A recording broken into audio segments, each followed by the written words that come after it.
Hello and welcome to another edition of The Big Question. Today we look at cybersecurity and security leading up to Christmas this year. And with me today to talk about this is the cybersecurity expert William Kapuku-Bwabwa. So William, first of all, tell me a little bit about what are your degrees that you've got in cyber and security itself? Well, thank you very much, Ian, for inviting me on this platform. And myself, I've got degrees, and I got, first of all, my master degree in information security and computer forensic that I've obtained it here in the UK. And also I've got I've done research and professional doctorates in information security, and my option is cybersecurity here in the UK as well.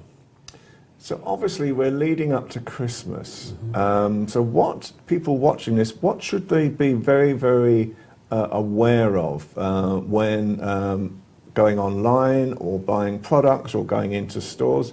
From a cybersecurity point of view, first of all, what are your general tips? Yeah, my general tips will be, first of all, to expect that anyone can be a victim, anyone can be a target. And secondly, is to see now how they can protect their data and the system that the data go through. So there are many tips, and I've singled some of the tips that can be very useful, such as update the software, the security software they've got. Also update their web browser that they do have, which is the first defense against cyber criminals activities. And also to have a strong password as well, and and change the password regularly, and that is, I think, it's one of the most important thing to do. Also, what they can do is because running to Christmas, there will be many online shopping activities, and also not only buying goods, and they can also buy services as well.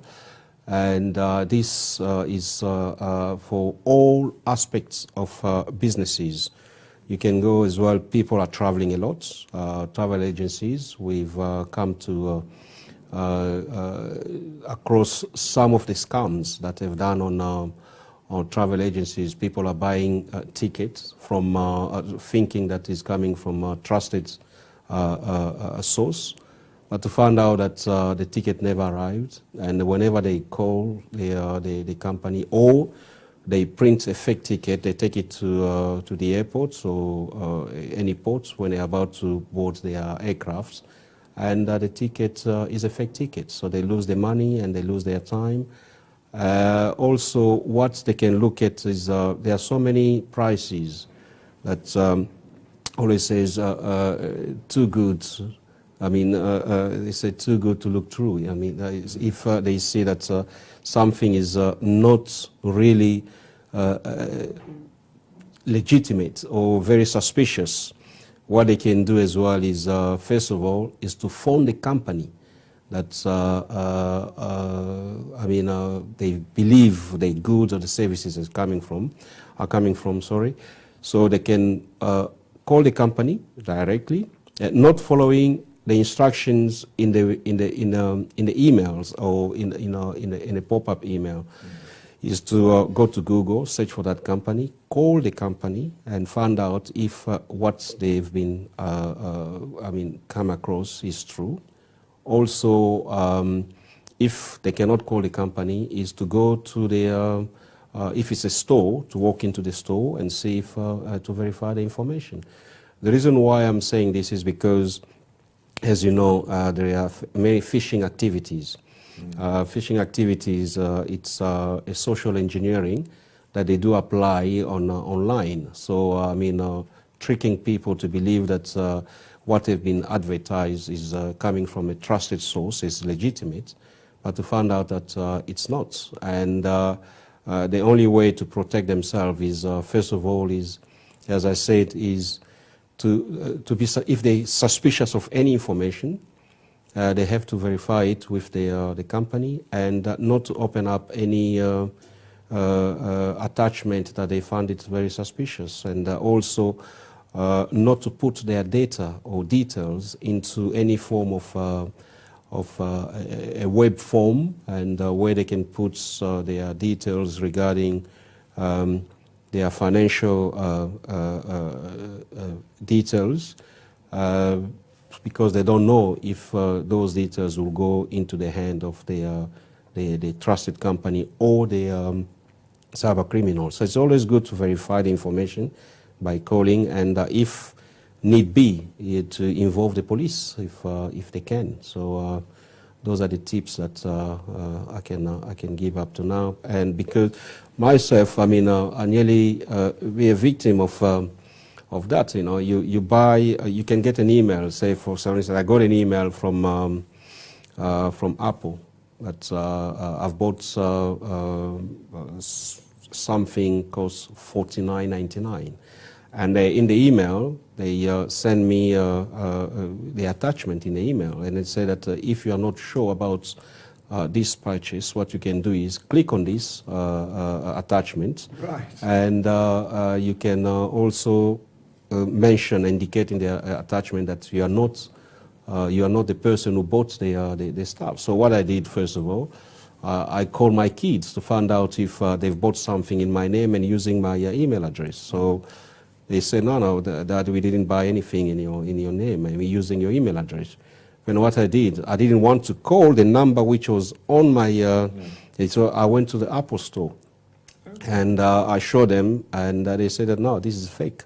So we don't send this kind of messaging and asking you to put your details in there. So you've done a good thing to come over there. So, I mean, it's just a small tip that, I mean, even if you are an expert, you can be a target. You can be a high-value target.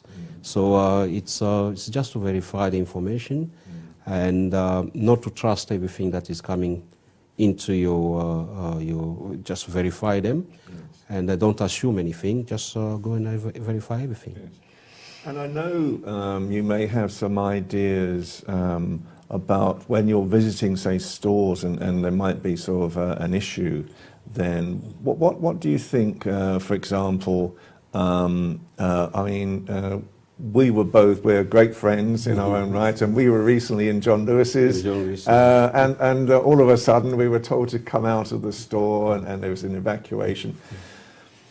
What are there tips that you feel that shoppers could protect themselves with? You know, if they're going into Oxford Street, for example, this year, and a lot of Albanians, especially Albanian women, they love Oxford Street and they shop in Oxford Street.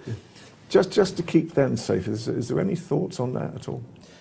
Yeah, to keep them safe is, first of all, when they go to big stores, it's good to keep the receipts as well of what they are buying, because there is identity fraud these days. So which means someone can have your details, your financial details, and they can make they can buy things online with your details you are not aware of, and also they can buy mobile phones, they can buy any kind of good or services online. And it's not all of us are aware that you can go to a website, I don't want to mention the website for the purpose of, to verify if your credit score is good or not. And to go is just, that's the reason why you need to keep your receipts and to find out, and your records of what you've bought. Yeah. So, what I was thinking as well as that, and that's a very good advice again, is you know, if there is hopefully not, but if there was some sort of situation, another incident like we've seen in the past year, the advice of the police is, as I understand it, is to get out as soon as possible. To listen to police instructions, if you are caught in an operation or something where a terrorist might might hit a store, is to go and hide. Is there any, just in your general thought process, is that the sort of type of advice that you feel shoppers should actually sort of take on? Yeah, I agree with you that in this age we live, we've got people are targeting us as well. I mean, so it will be good as well to be vigilant. Also to follow the instructions, like the other day we were in John Lewis and we followed the instructions. Don't use the lift use the escalator, use this kind of exit. It's just to be vigilant and also to be, if need be, if you're suspicious of something, you can inform the security guards or speak to the police officer if you can, or any security personnel, and also look about, to see if there is any suspicious package or something like that. So it's just to be vigilant and also to be able to help others, because when you go for shopping, you find elder people there as well, you find children there, vulnerable people. So it's just to come with that unified solutions and see how you can help yourself first and help others as well. That's very, very good advice. And I know generally you've been to Albania quite a bit, and we were just been talking about how much you enjoy Albania. Can you just give me your version of how you see Albanians in Britain, first of all? What type of people are they? What type of communities are they?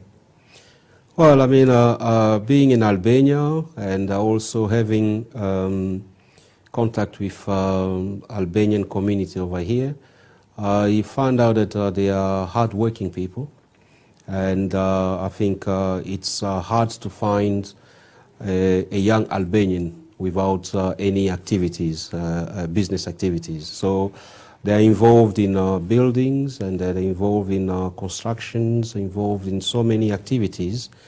And also, I think I visited Tirana and Cooks as well, Dures as well. So you find that people are very active, and they are business-minded as well. And also the food is very good. Food is good. So the example of that, look at the studio where we are, and I think it's a community that's always want to do something which is positive and can contribute to the economy and to the social culture of Great Britain and also the world. William, it's always a great pleasure to talk to you, and you're a man of many, many talents, as I know as well. And we work quite often with DRC Congo. How do you think, just as a general thing at the moment, you're a member of the Congolese Chamber of Commerce, I know as well. So tell me a little bit about how there might be sort of trade links going into the Congo right now, and perhaps even Albanians might be interested. Yeah, I think as Congo is a big field that need to be built, and we've got here in Britain, we are the best when it comes to services in the world, and we try to bring people across from here to the DRC to see in which sector they can invest, and DRC, as I always says, has got a solution to this world. So any mineral, you name it, it's there. The agriculture, the arable lands, the fishing, farming, many things need to be done over there. And when you look at Albania, you find that Albania, they are very good in hydropower and agriculture as well. So I visited, look at the salads, the foods that they do make. So I think it's a clean electricity in Albania with hydropower. They've got the skills, and the market is open for them to come over as well with the British expertise in services. So I think that link can make the investments to profit both countries, I mean all the countries involved. William, thank you so much for your time today. Well, that's hopefully answered a few of your questions about how to keep safe over the Christmas period, both in your spending power and when you're visiting stores. And as you can see, people like William love Albanians as well. So until the next time, goodbye for now.